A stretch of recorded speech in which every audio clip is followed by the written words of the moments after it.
আশঙ্কাজনক হারে ছড়িয়ে পড়েছে মারাত্মক ছোঁয়াচে হামরোগ। ধারণ ক্ষমতার বেশি রোগী হাসপাতালগুলোতে।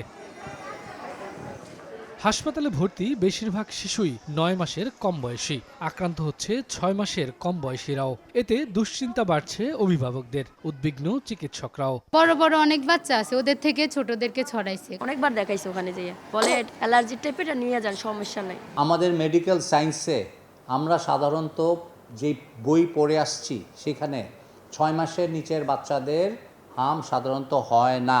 পিকুলিয়ারভাবে এই বছর যেটা হচ্ছে পিকুলিয়ার এবং খুব আতঙ্কজনক ব্যাপার যে ৬ মাসের নিচের বাচ্চা আমরা এখন পর্যন্ত পেয়েছি ৬০ জন।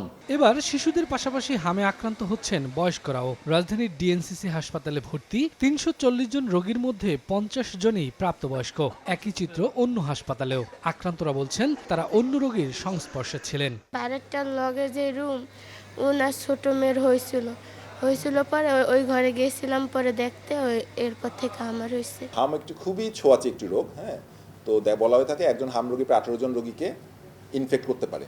আমাদের হাসপাতালে বর্তমানে প্রায় 50 জনের মতো, মানে 20 বছরের উপরের রোগী হাম নিয়ে ভর্তি আছে, হামের জটিলতা নিয়ে ভর্তি আছে।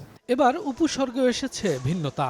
চরিত্র বদলে হামের এমন সংক্রমণ নতুন কোনো ধরন কিনা এমন প্রশ্নে বিশেষজ্ঞরা বলছেন আগের টিকা কাজ করায় এখনই নতুন ধরন বলা যাচ্ছে না। তবে গবেষণা শুরু হয়েছে, নিশ্চিত হতে সময় লাগতে পারে ৬ মাস। এটা নতুন কোনো বৈশিষ্ট্য কিনা এখনো পর্যন্ত কিন্তু কোনো রকম এরকম আমরা খবর পাইনি যে নতুন কোনো বৈশিষ্ট্য নিয়ে, কারণ তাহলে টিকার পরিবর্তন করতে হবে।